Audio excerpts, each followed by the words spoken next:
Okay. Oh, offering, yeah. Oh, I thought he did that already.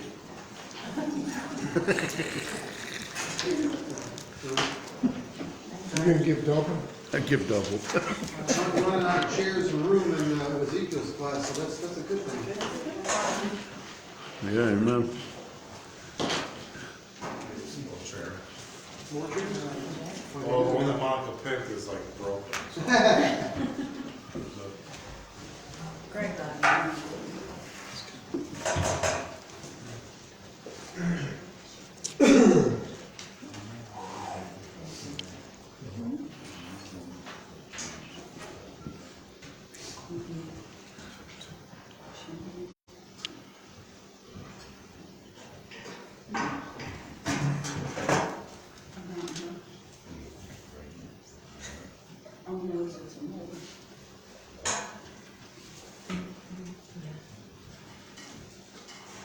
Kenny.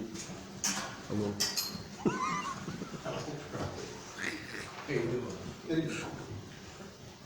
Seven. Anybody else need? See, they were the same nothing here, so you get there and fake it. Four. I'll bring it to you. Oh, thank you. I'd make her walk. You know you would. Right, yeah, her mom. Mine is a ski. Gregory just got flooded. Oh. This is like your fifth one, Gregory. What are you doing? It's an either, right? Yeah, that was metaphoric. $5 a copy after the second one. As the COVID's over, you can buy toilet paper. Yeah.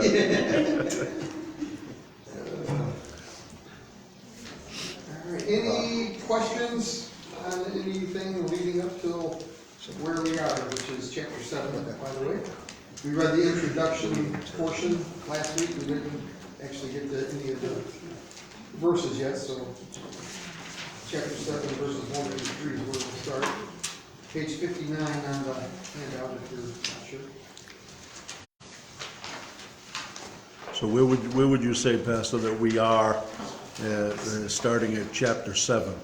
Are we how many years away from because we've already talked about the rapture's already happened, right? Chapter 7. Oh, in chapter 7, how many years away from what? Well, we're going into the 1,000-year millennium, right? Right, so how far into the tribulation? Yeah, what do you think? It's 3 years or? No, I don't know. Yeah, I don't know either. Because we got 7 years altogether, right? Correct. I would say that the halfway point, or maybe a little better. It's, I've gone back and forth on some of that stuff, so many times because me anyways, you think you got it figured out, and then you find something else. It's like, well, wait a minute, that kind of changes things a little bit. And I don't know how many times I've done that. So I've finally gotten to the place where I've explained where I'm at. Right.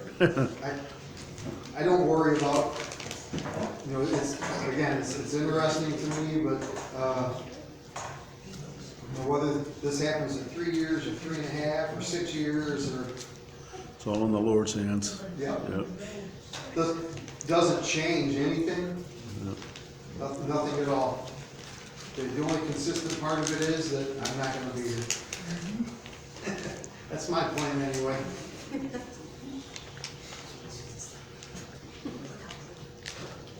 All right, if no other questions, we're ready to jump in. All right, 4 angels standing on the 4 corners of the earth. Revelation 7:1-3. And after these things I saw 4 angels standing on the 4 corners of the earth, holding the 4 winds of the earth, that the wind should not blow on the earth, nor on the sea, nor on any tree. And I saw another angel ascending from the east, having the seal of the living God. And he cried with a loud voice to the four angels, to whom it was given to hurt the earth and the sea, saying, Hurt not the earth, neither the sea, nor the trees, till we have sealed the servants of our God in their foreheads. So we'll talk about that.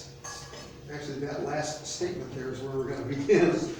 Sealed the servants of our God in their foreheads. When God sent the flood upon the earth and terminated all rebels belonging to the antediluvian age, just a way of saying all those before the flood, he spared Noah and his immediate family from destruction. The same was true with Rahab the harlot when the city of Jericho was destroyed. And a multiple of other instances could be cited from the Bible. There's always been this particular kind of protective precedent in the economy of God's grace toward those who would wholeheartedly turn in them. This is what we've been talking about some as well. There's multiple purposes for this 7-year period. Number one, foremost, beyond anything else, is God is still wanting to turn man's heart to Him. Yes, at the end of it, it's going to be just complete destruction and annihilation, and judgment's going to come very rapidly. But that's only at that point. It is very obvious that these people they're not going to change their minds.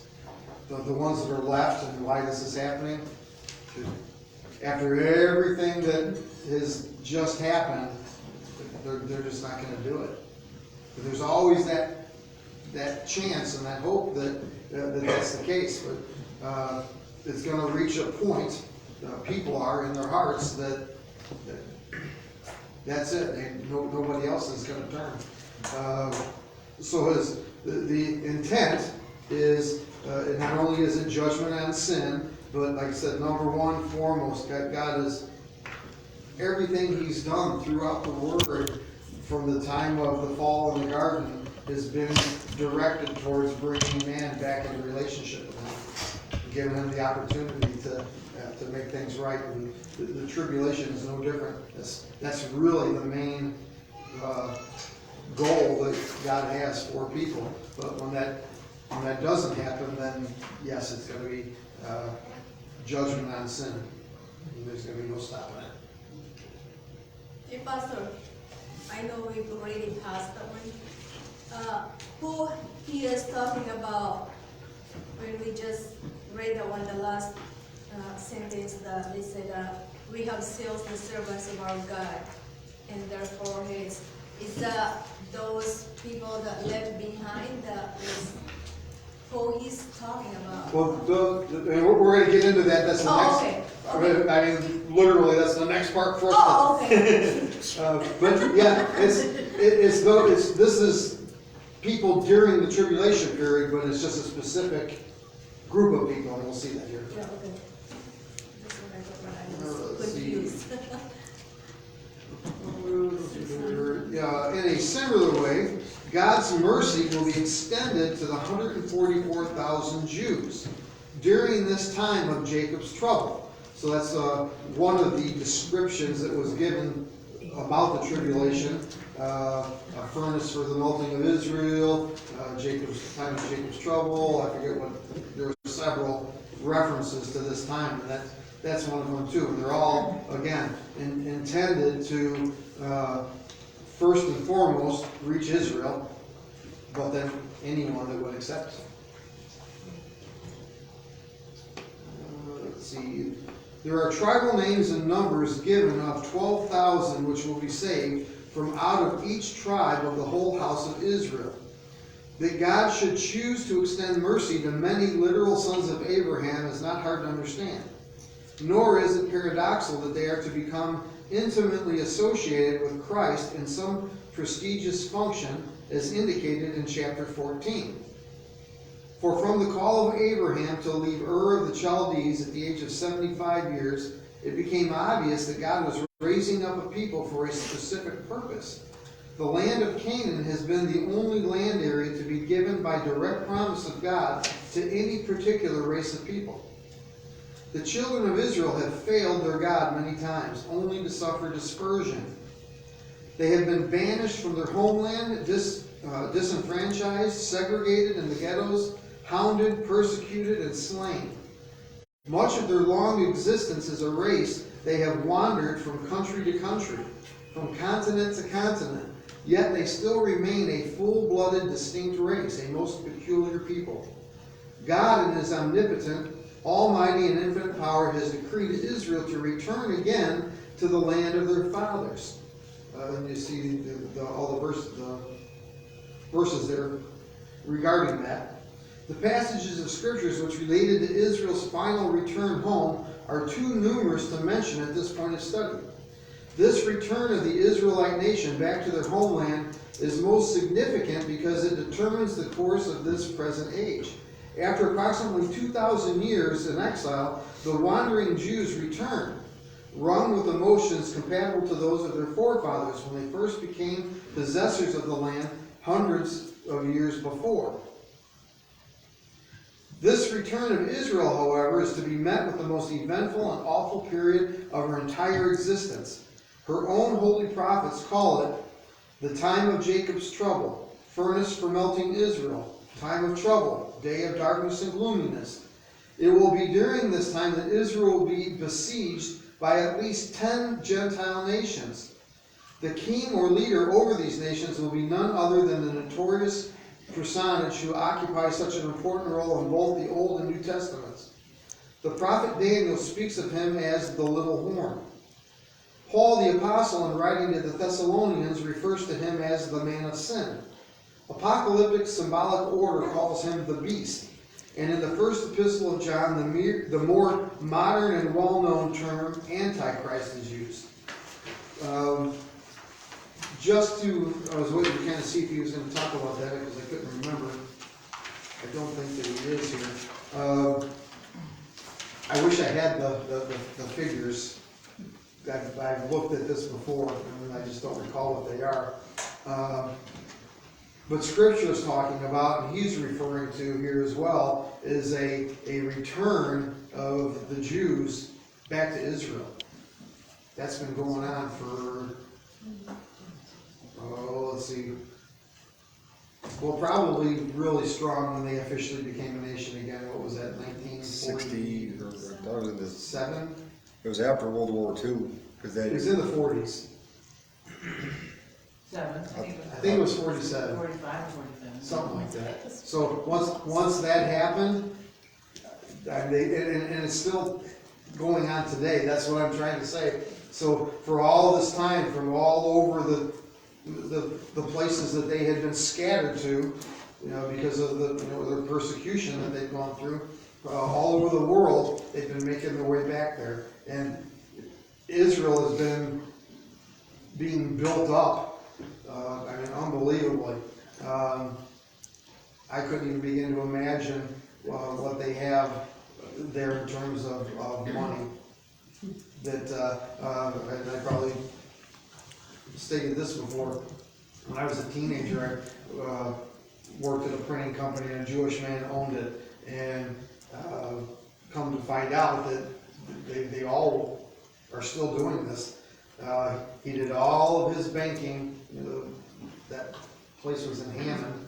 He did all of his banking at a Jewish bank in Chicago, and all of that money was getting funneled and sent back to Israel.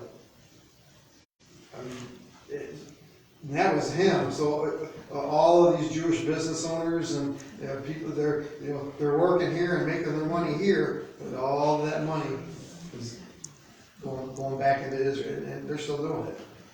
So, the Jews today, do they think because they're a Jew that they're going to be okay? I mean, because there are Jews and then there's saved Jews, right?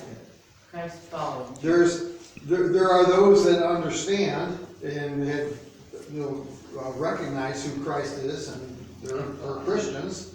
And then there's also those that are Jew, and it's the same thing that, you know, Jesus tried to explain to them time and time again. Listen, you're not okay just because you can say that Abraham is your father.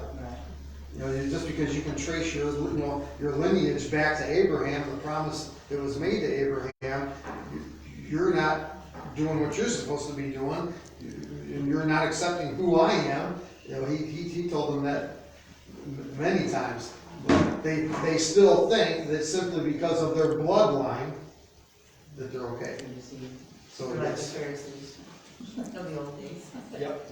You know, I was reading this article and it was talking about how in Israel they are in preparation of there being a temple when they made that.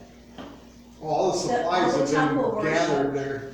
I mean, they are teaching, like these Levites that are coming in there, the temple worship and how to do this so that when it does come, they can just come in and assume that position.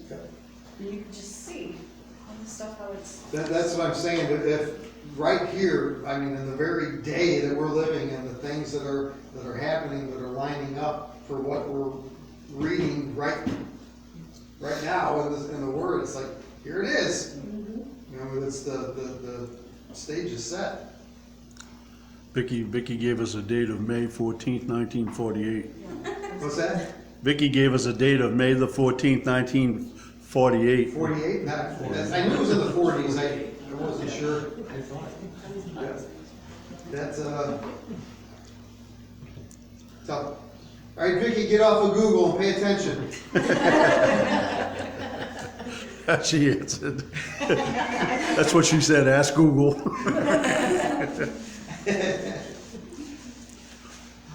But what about the 144,000?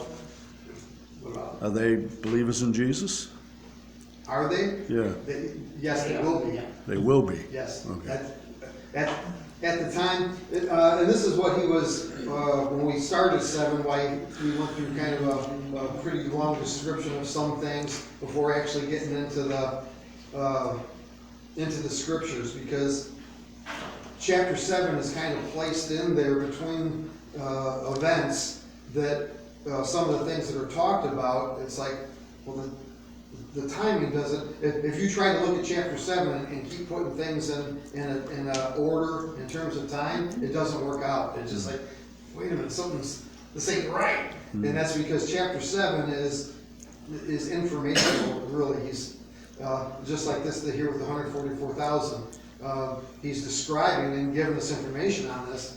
This isn't happening yet. Yeah. This happens later on, and we'll see that when it does. So there's a lot of things that happen and take place through God's judgment and the actions of the Antichrist. Right. That these 144,000 that are spoken of, they're numbered in that number because through those things they're going to say, wait a minute, Yeah.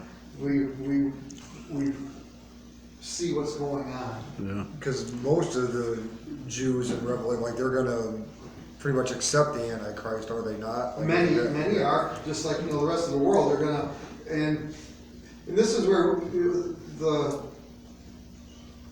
lesson for us through this as well, and again, this is jumping ahead a bit, but this is part of what we're talking about here. They're gonna be fooled just as much as the world is, and this is what Satan has always wanted, to receive worship as God, and they're going to accept, and people are going to do that because they're going to see the things that he does, because of he's going to perform miracles Yeah. that they're going to witness, and they're going to say, well, this must be God. So and this is the lesson, like I said, that we have to learn from that, because it happens today too.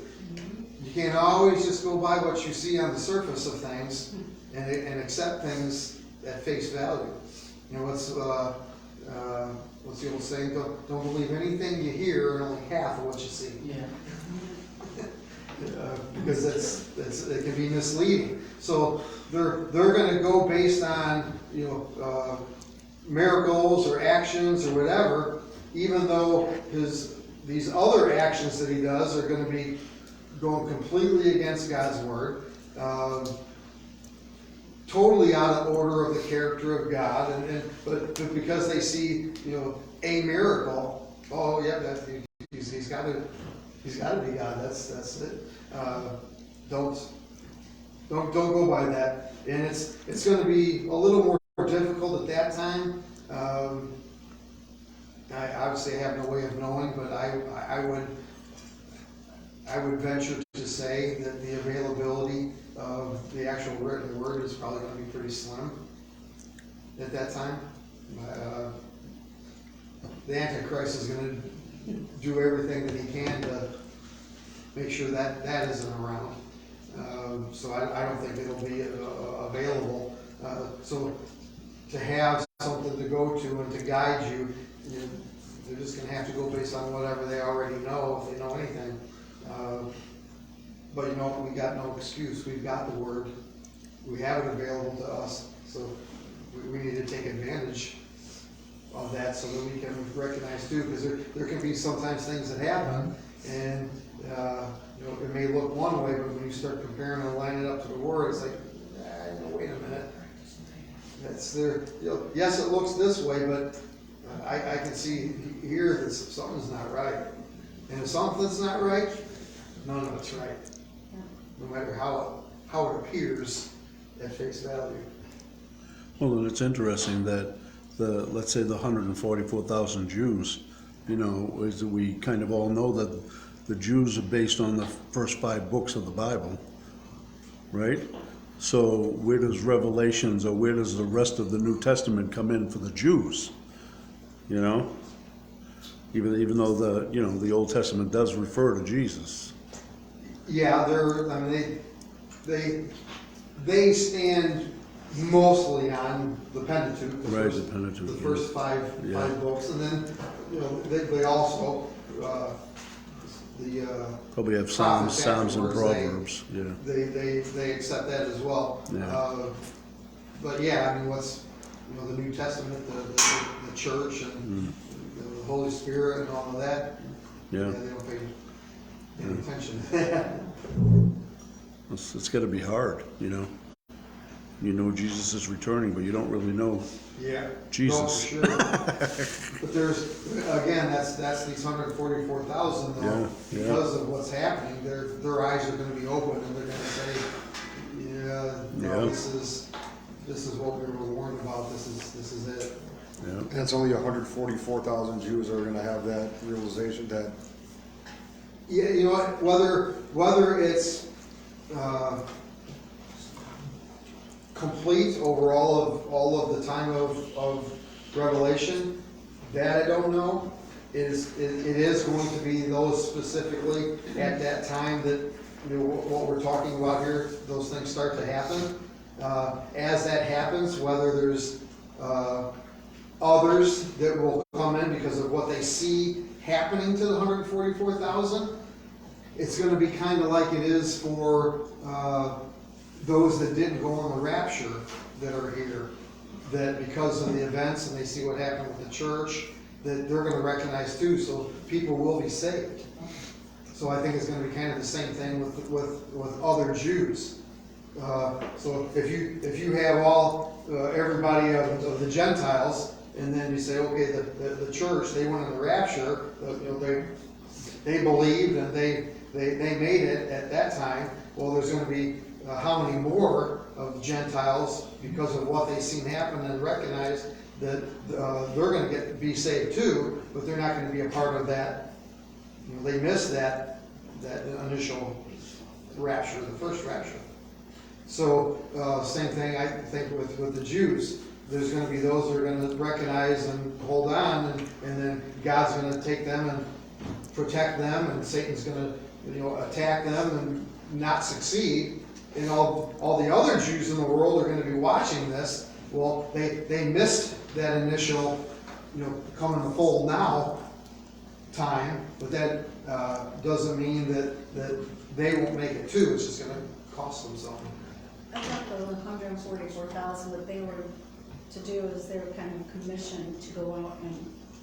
They're going to preach to the rest of the nation of Israel, yes. But I'm trying to, I don't know if I'm saying it right though, but the other Jews that even, accept what they're saying, they've missed that initial seal, that's, because you think, well, 144,000, man, how many, there's millions of Jews, if it's only them, why?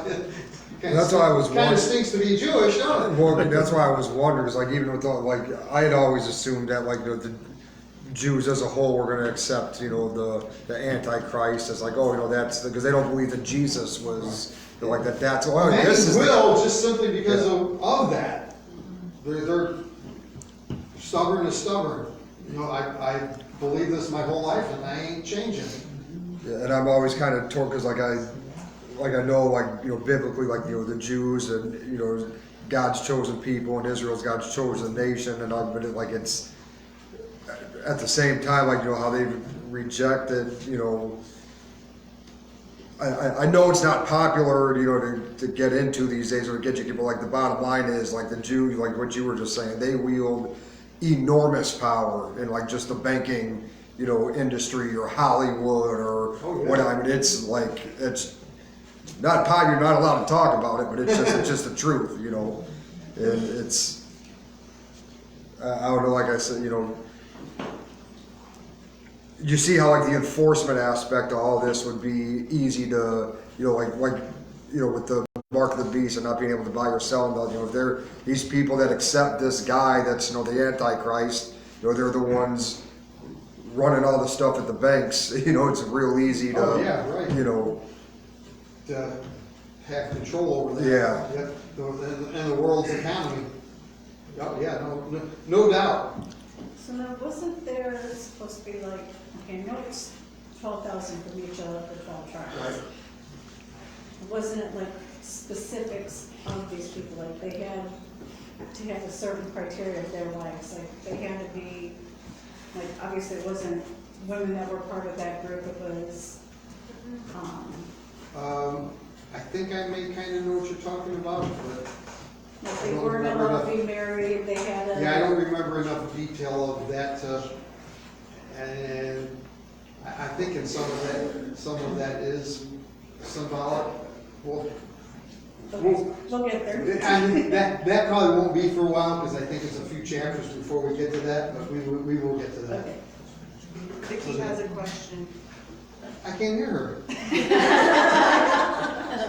She said, are the Jews part of those who think God doesn't talk anymore? Doesn't talk anymore? Yeah, are the Jews, that's what I'm reading word for word. I just don't know if I understood you right. They think that God doesn't talk anymore. Talk to them or talk to us anymore. They're thinking that, they're saying he's silent.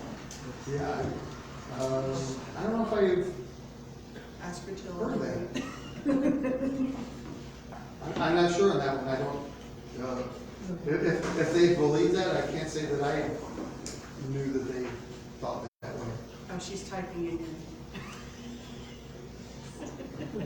That's something that I'm not familiar with, if that's the case. I'm not saying right or wrong, I just didn't know about that.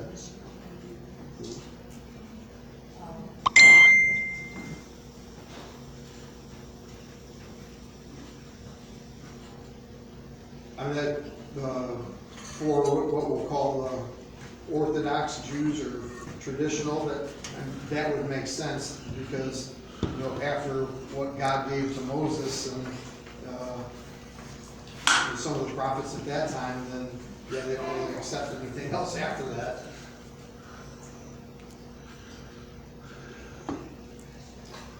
Let's see, where did I? Page 60. What we did was turn the page. Did I start that page at all? I think so. Okay. I wasn't sure if I started there. All right, top of page 60. The first section of chapter 7 deals with the sealing of 144,000 out from among the tribes of Israel before the 7 trumpet angels sound. They are sealed in their forehead, which indicates individualism and selection. the reason for their being chosen is that they are found to be pure. And there's your reference, and we're gonna get into that in chapter 14. In chapter 14, these are said not to have defiled themselves with women, for they are virgins. If this statement is to be taken literally, then this passage would prove them all to be men. The idea is that of purity of character, for they are obviously men and women who have turned to God and accepted Christ as their Savior. So that's what I was saying. I'm pretty sure that statement was symbolic, meaning that they hadn't defiled themselves with Antichrist and what he's doing in the world at this time.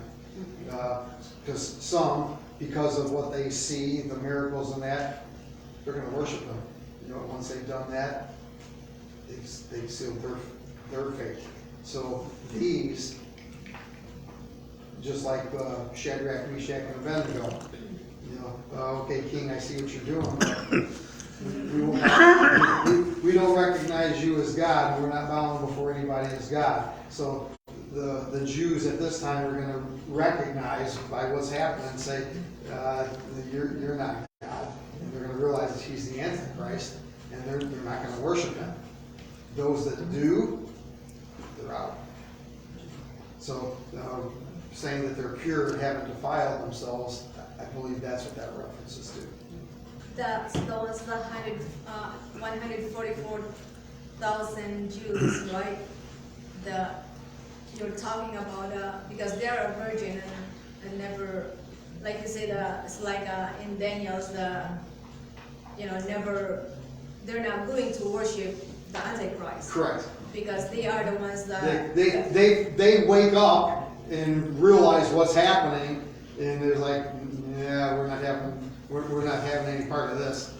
I thought the 144,000, I thought they are the ones that God's appointed them to send here on earth to ministry to those people that are behind. They're not appointed right now at this moment. Oh, okay. Because that would be the same as what a lot of people try to come up with predestination. And the thought that God created someone specifically that they could be saved and somebody else that has no chance is ridiculous. God doesn't do that. Those that believe in predestination in terms of salvation, and I forget the verse in the Bible that they draw that from, but that's to say that God created a human being with no chance of getting saved. He created a soul that has no choice but to spend eternity in hell. That's not the God I know. No, we have a choice. Exactly. So that's a predestination theology. So to think that God has chosen the 144,000 right now and who they are would also be a predestination. Because those that aren't part of that 144,000 that do worship the Antichrist, that would be saying that they don't have a choice. They were made to do that. God created them to do that. So it's the thing that it's difficult to even to try to explain. So What you say? because that there are the 144,000 and God knows exactly who they are, is because God knows everything. Doesn't mean that He set it up before they were born that that's who they were going to be. He just knows what the future is. I don't know if am I explaining that? Well, didn't we discuss too that the Jews that will be saved will be more than the literal 144,000? Correct. So, Yes, and that's why I was trying to give the example of the church and the rapture, and those that will also make it during the tribulation period. They miss the rapture, but there are some that are gonna make it. It's gonna be difficult. They're gonna pay the price because they missed the rapture. They're gonna have to experience all this. So it's gonna be the same thing. The 144,000. They came in and when things are happening, and they took hold of it and said, yeah, you know what, Jesus Christ, He is the Son of God. But there's going to be those that at that point aren't going to accept that. So God's going to take those 144,000 and do all of these things that we see that He's doing. And while that's happening, there are gonna be other Jewish people that are gonna see that and what's taking place, and they're gonna say, hey, you know what, yeah, I guess we did miss it too. And they'll make it also, but they've missed that first. First, yeah, rapture. Right.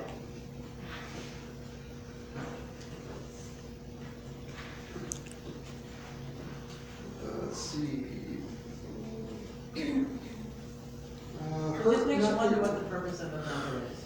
The purpose of that Of the number? number, yeah, I mean, 12,000 for each. Yeah, it is, an equal amount for each tribe.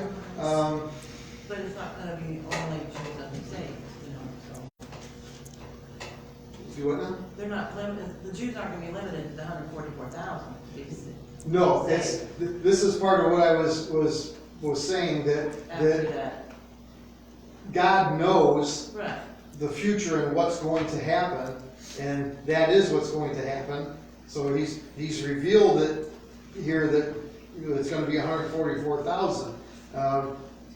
And as I was just saying, no, they're not the only ones that are going to be saved, but they're going to be the initial ones, the first of the Jews that come into where they're supposed to come in.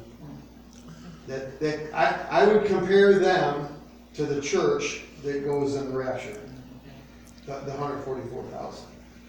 And then the other Jews outside of that 144,000 that no doubt will get saved also, I'll call them the people that missed the Gentiles or whoever that missed the rapture and get saved, during the tribulation period. it'll be their sign. Hmm? It'll be their sign, those 144,000 will be their sign. Right, for the other Jews. Yeah. That will be part of what gets their attention, yes. Yes, that is correct. All right, hurt not the earth, sea, and trees. The four angels which are prepared to sound are the trumpet judgment angels. The blowing of their trumpets occurs in verses 7 through 12 in the 18th division of Revelation. A mighty angel is seen here coming down from heaven, having the seal or the name of God stamped in his forehead, and commanding the four trumpet angels not to sound their trumpets until the servants of God have been sealed. This is further proof that salvation by faith is made possible during the Great Tribulation. For had those spoken of been servants of God at the rapture in Revelation 4:1, they would have also been translated. So they're saved after that.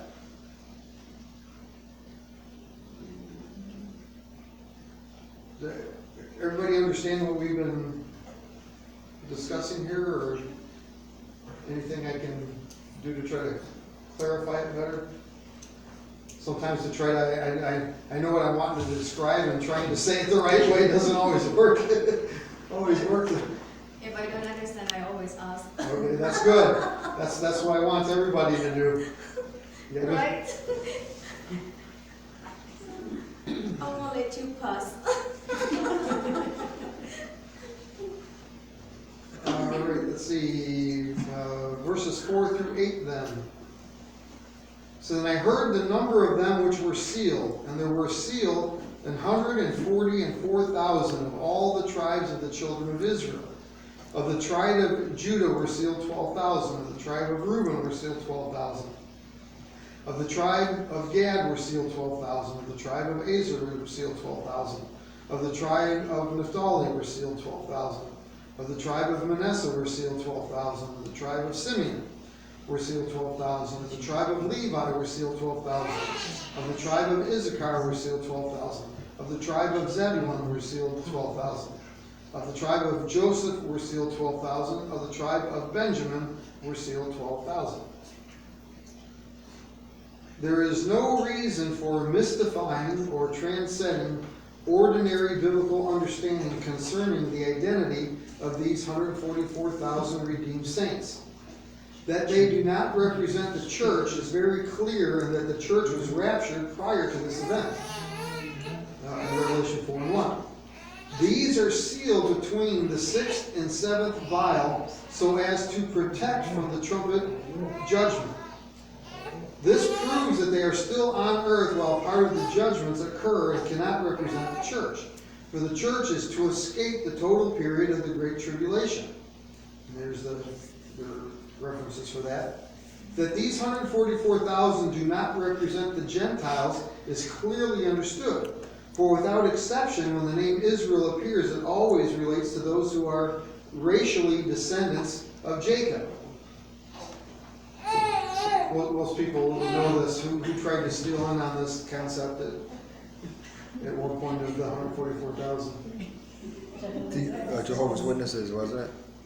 Yeah. Why did they change that? Because they grew to more than 120. How convenient. I had a discussion with the Jehovah's Witnesses with that. Yeah. They said, those ones went up, but, we're here, to do the work, and once, I forgot how she explained it, but basically, once all of us infidels are all the way, then the rest of them will come back here and, Oh. We're a bunch of whack jobs, too. Let's see.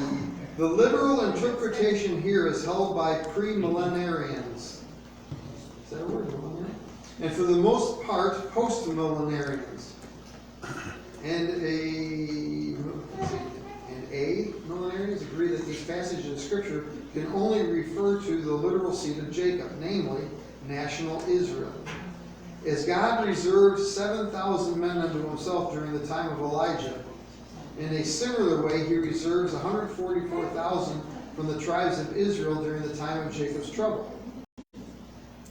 It has been the omnipotent hand of God that has sustained the Jewish race. In every continent on earth, these pure-blood sons of Abraham appear to prove the infallibility of God and His Word. So significantly has God kept the records that He calls each of the 12 by tribal name and seals 12,000 from each of the tribes of Israel.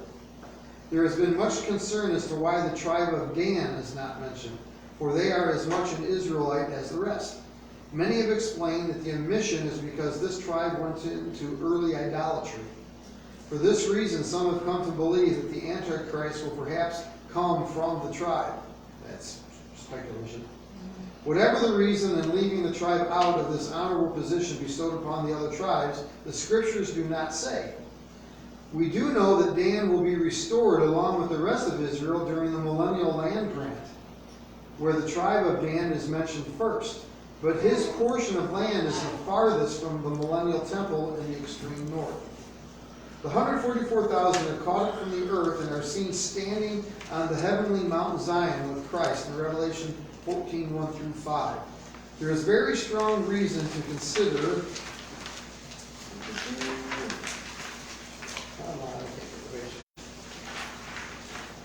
that the man-child of chapter 12 and the 144,000 mentioned here are one and the same company. This will be dealt with at length in Division 12. It should be noted very carefully that men are saved only through the blood of Christ, the sacrificial lamb.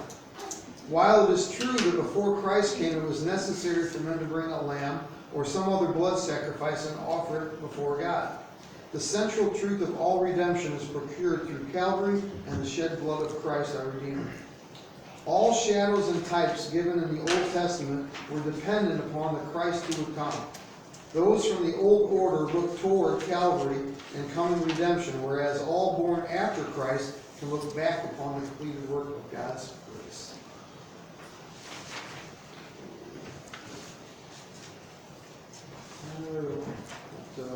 I didn't realize, Pastor, that in the 144,000, the seals, the 12 tribes is not mentioned then. I just didn't notice. You didn't notice that? I didn't notice Yeah. until I read it back and say, oh, wait a minute. Yeah. Because he is among the 12, Right. tribes of Israel. And then he mentions there, and I forget what the But reference in was it this chapter Ezekiel? 7, God never mentions about that. Ezekiel 48:1 mentions them, so they will be restored. Exactly what the reason is, and the Bible just doesn't say. And he even says there that some speculate it's because of, but that's all it is, speculation. Any other questions? We're gonna stop there for, Vicky has a few more questions. yep. So no, she should have been here. Yes, there you Who's the go. mighty angel? Michael? Who is it? Yeah, Ephesians 1:11-12. I think that's what she said. Ephesians. Who's the mighty angel, Michael? That's what she asked. Well, it's mentioned that angel is mentioned here in Revelation. What's the Ephesians reference? I don't know, it was by itself. I didn't know if it went with the next section too. That's Ephesians, what was it? Ephesians what? 1:11-12.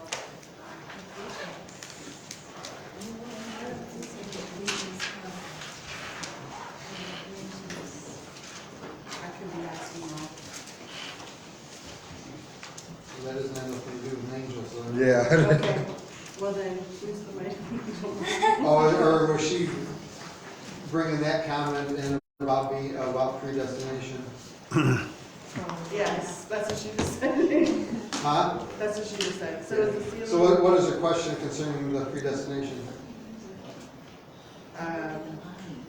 So is the seal of God the different disposition? Say it again. So is the seal of God a different disposition? The seal on the 144,000? She didn't elaborate. Her questions are short on here. Yeah. If she's referring to the 144,000 being sealed, then yes, that is a different dispensation. Then there's also a reference in the New Testament, I don't remember where it's at, about being sealed. Sealed with the Spirit of God, is that how it says it? What that's referring to, and a lot of people, they try to bring this predestination in there. And here's my answer for predestination. All humans were predestined Amen. to be saved. Everyone. God intended. He sent His Son that whosoever, anyone that will call upon the name of Christ shall be saved. So everyone has that opportunity. So that to try to come up with anything that eliminates someone from having that opportunity, such as that type of a version of predestination, is ludicrous. It just goes against everything we understand about God. If that were true, then the statement He made about sending His Son would be a lie. You didn't send Him to save the world. You didn't send Him that anybody that called upon Him or believed in Him could be saved. Not if you predestinated only some certain people to be saved, then that's wrong. That's not true. Well, we know that's not the case. No, when they're talking about predestination, isn't it referring to, He predestined Christ to die and to go through? When the Bible's talking about it, and then that verse there in Ephesians about being predestinated is saying just that God intended, He predestinated and intended that everyone would be saved and have that opportunity. But there are individuals that have that theology and teach that doctrine that there's only certain people that are going to be saved because they were predestined to be saved. So that means that everybody else that was created, they were predestined to go to hell. Does that sound like God? That's why God gives us free will. So you choose which way you want to go. Absolutely. So if I believe in predestination in any way, shape, or form, it's the way that I just explained it. Everyone was predestinated to go to heaven. That was God's intention, that nobody would be lost. Whether they are lost or not, that's on us.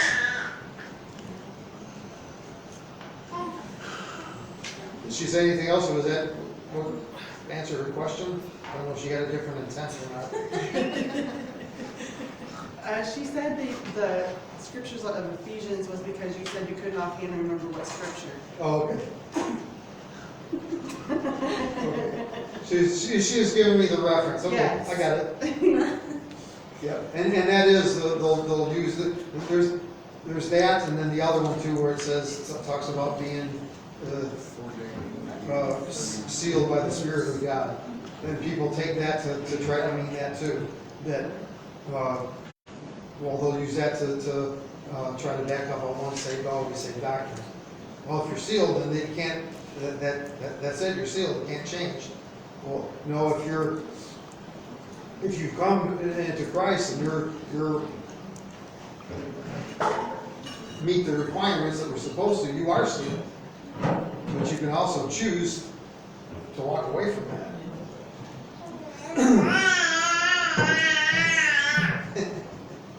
Hey, be quiet over there. All right, mark in your papers there. Verses 9 through 17, and then I will hopefully remember to print out chapter 8 before we come back to Bob.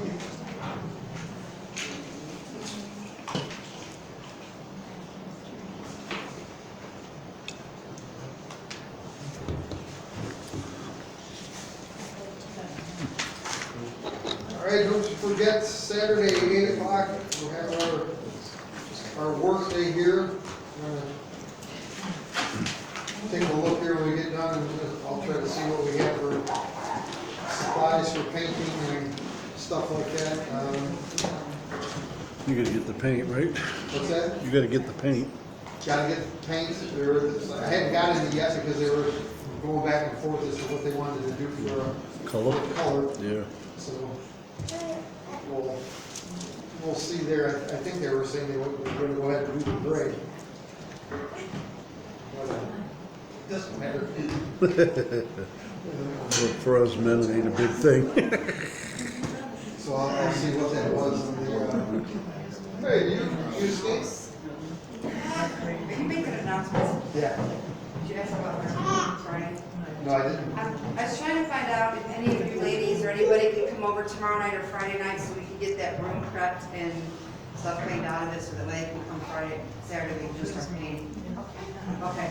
So Thursday or Friday, which night? Tomorrow's fine. Tomorrow? Okay. I can't go. Okay.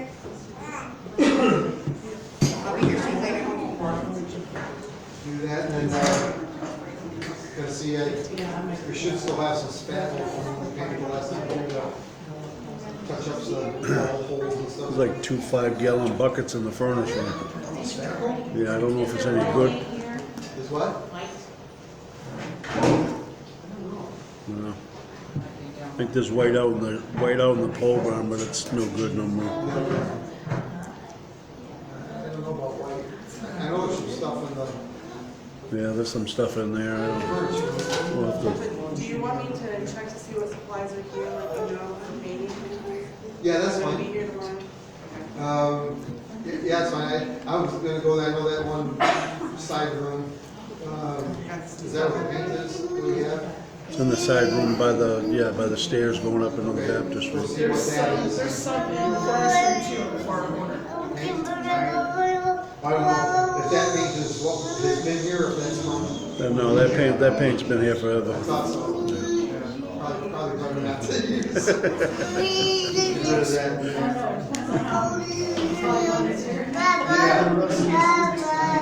All right, let's stand and